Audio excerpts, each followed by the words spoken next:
제가 하나님 말씀 전할 때마다 시구에 대해서 말씀을 드려서 불편하신 분들이 있을지 모르겠습니다. 시국인 만큼 말씀을 드리겠습니다. 촛불이 점점 거세지는 것 같습니다. 처음 시작할 때 1차에서 2만 또는 5만 어떤 촛불이 횟수를 거듭하면서 20만, 또 100만, 100만, 190만, 어제는 급기야 232만 촛불이 밤을 밝혔다. 그렇게 보도하고 있습니다. 왜 그렇게 촛불이 자꾸 커지고 있는가? 촛불에 대해서 부정적으로 생각하시는 분도 있겠지만 틀림없이 촛불은 커지고 있는 것입니다. 왜 촛불이 커집니까?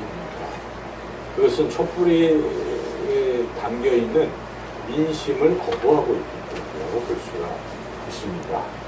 점점 이 촛불이 잦아들려면 민심이 따라야 되는데 백성은 생각하기를 오히려 더 그렇지 않기 때문에 분노해서 어제는 아마 분노가 표출이 된 것이 아닌가 그런 생각이 주최 측도 자신이 없어서 숫자보다 다른 게 중요하다 이렇게 발을 뺐지만 그런데 민심은 그렇지 아니하였습니다. 제가 정치적 입장을 말씀드려서 죄송하지만 저도 이 6차에 걸쳐서 나가고 싶었는데 안 나가다가 어제는 나가봤어요. 진짜 현장에 가보니까 정말 그 보도한 대로 그냥 가족 단위로 그렇게들 다 나왔어요.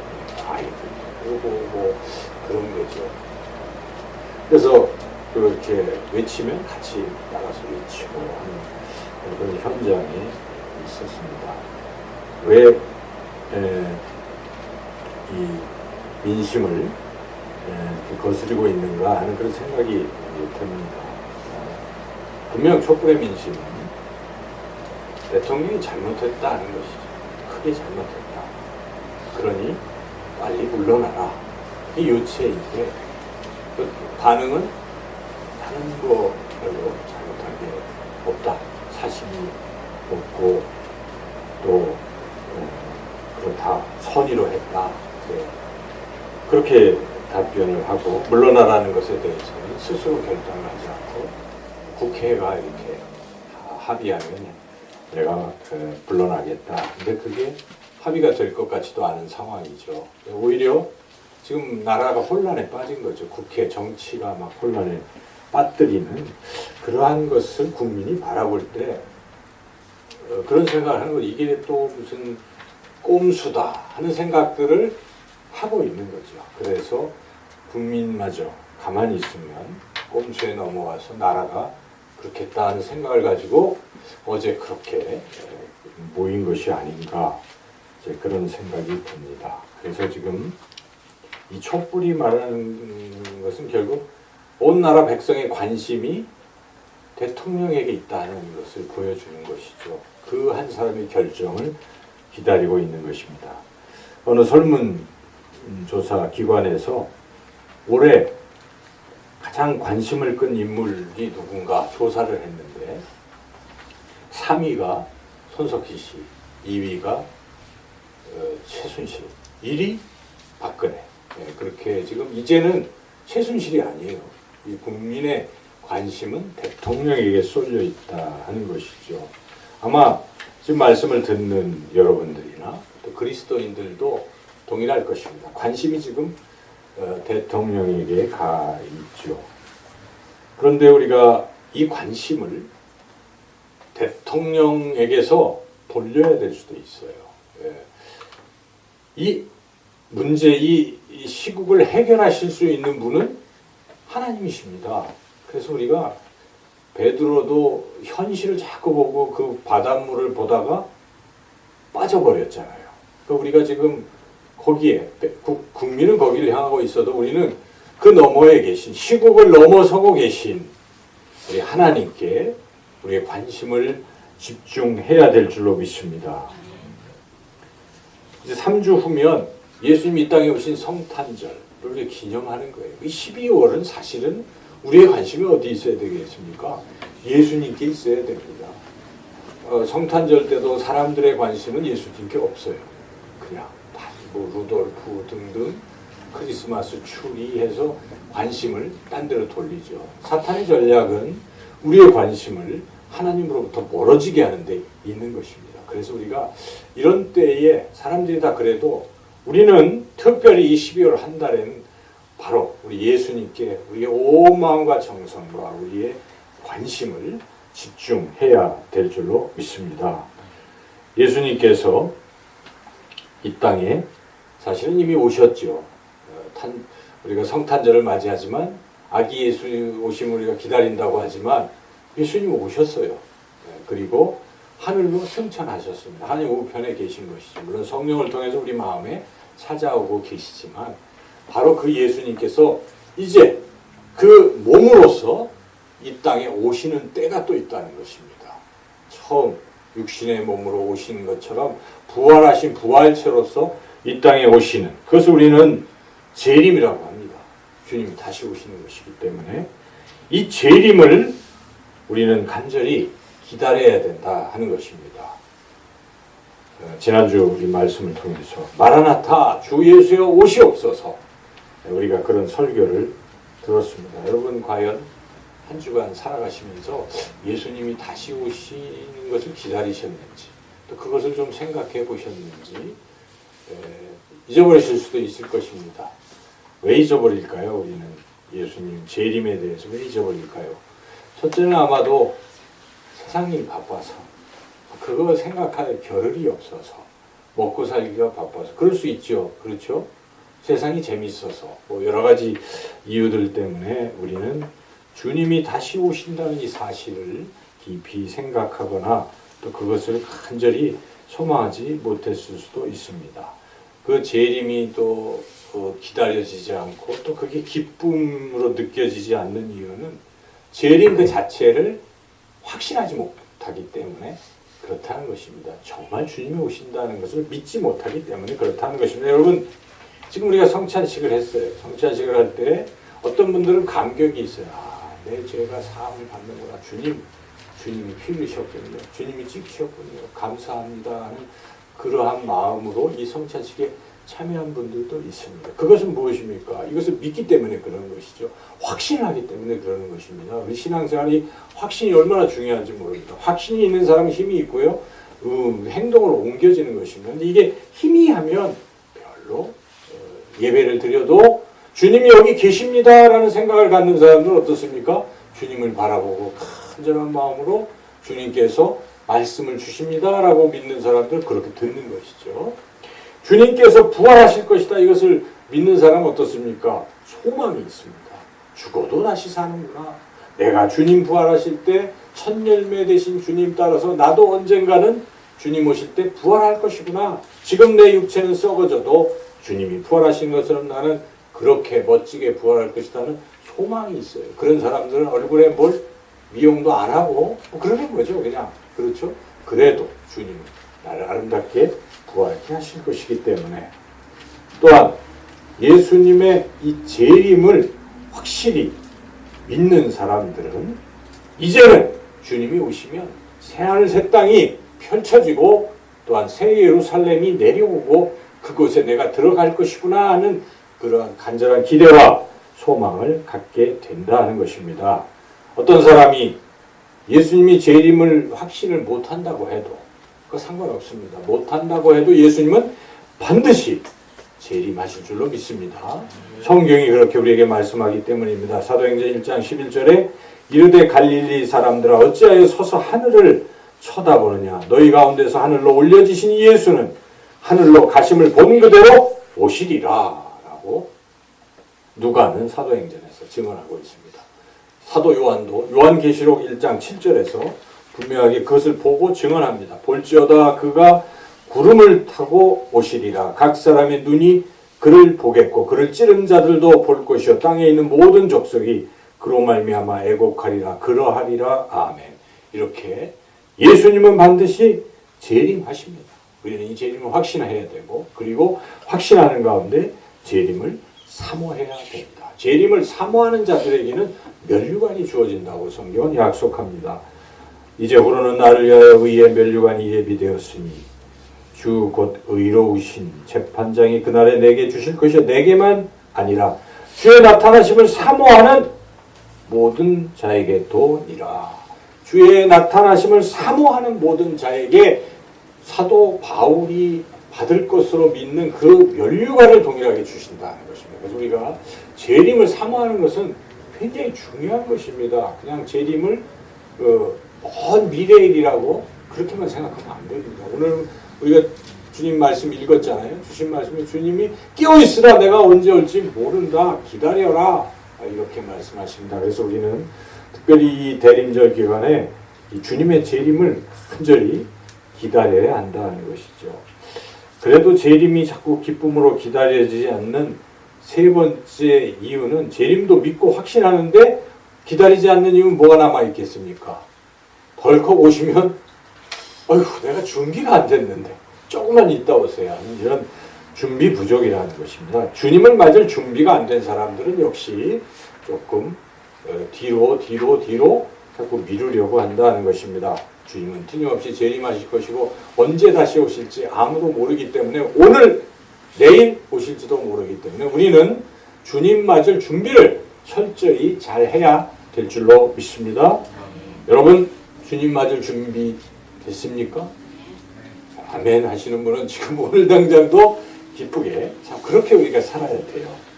오늘 우리 예수님께서 우리에게 비유로 하신 이 말씀은 정말 주님 맞을 준비가 된 사람이 어떤 사람이고 그렇지 못한 사람이 어떤지를 주님께서 비유로서 알기 쉽게 그렇게 말씀해 주십니다. 여러분 잘 아시는 말씀일 것입니다.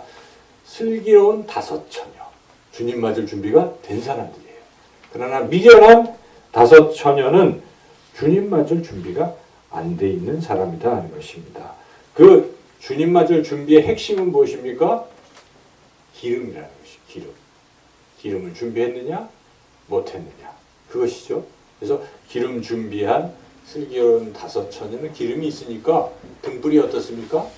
꺼지지 않습니다. 계속 밝은 등불 준비해서 주님을 맞는 것입니다. 어두운 가운데 있는 것이 아니라 등불로서 주님을 맞이하는 것이죠. 그 기름이 그렇게 중요한 것이죠. 그러나 미련한 다섯 처녀는 기름이 없어서 등불이 점점 꺼져가고 마침내 꺼지니까 어떡합니까? 그냥 어디 가서 사왔지만은 시간은 이미 때는 지나서 그 비극을 맞았어요. 잔치자리에서 쫓겨나서 슬피 울게 됐다는 것이죠.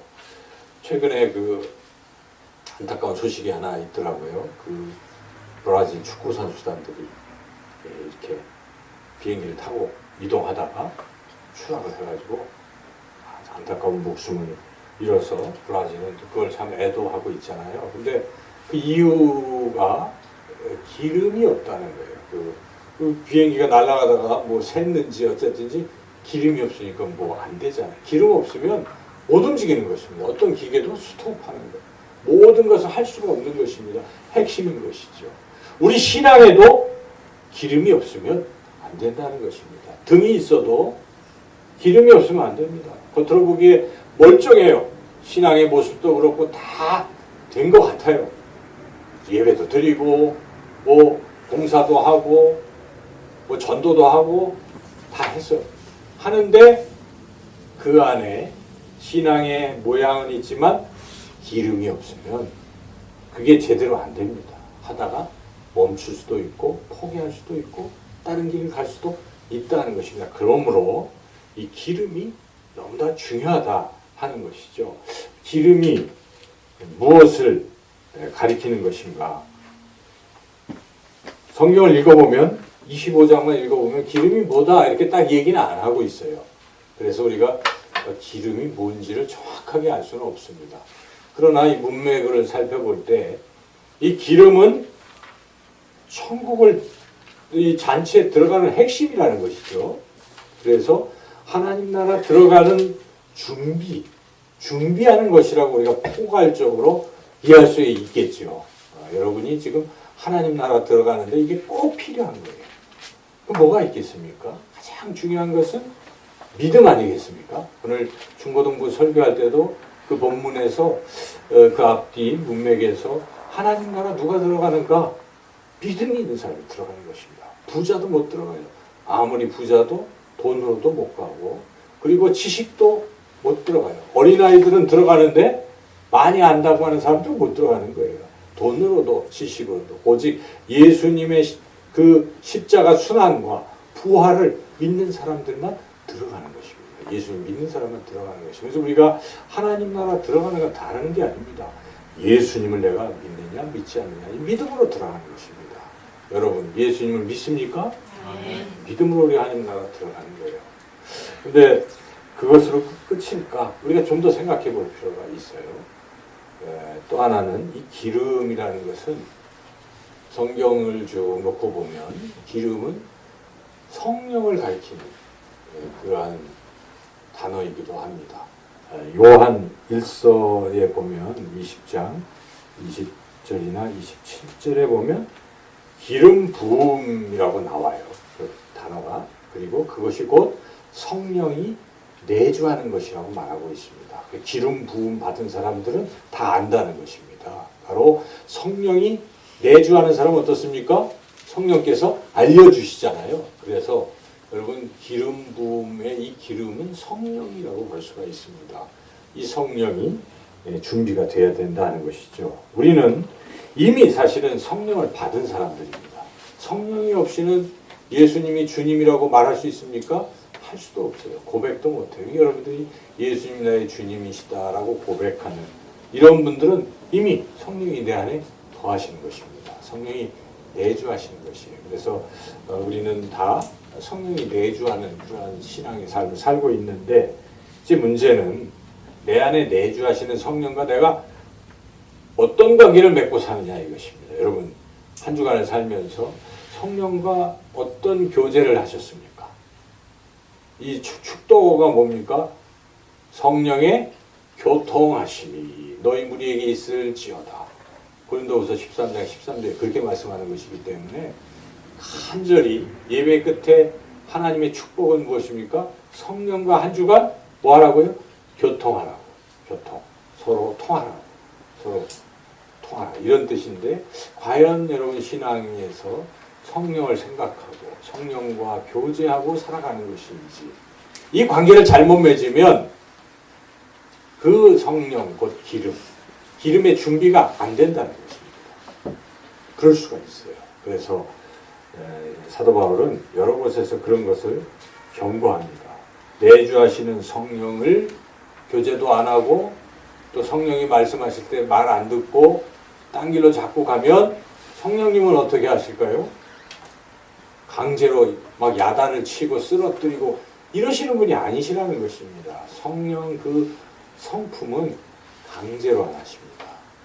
강제로 안 하시고 우리를 부드럽게 대하시기 때문에 우리는 그냥 철모르고 계속 딴짓을 하다 보면 성령이 한 가지 하시는 것은 근심하신다는 것입니다. 이 상태로 부모가 자식이 자꾸 딴 길로 가면 어떻습니까?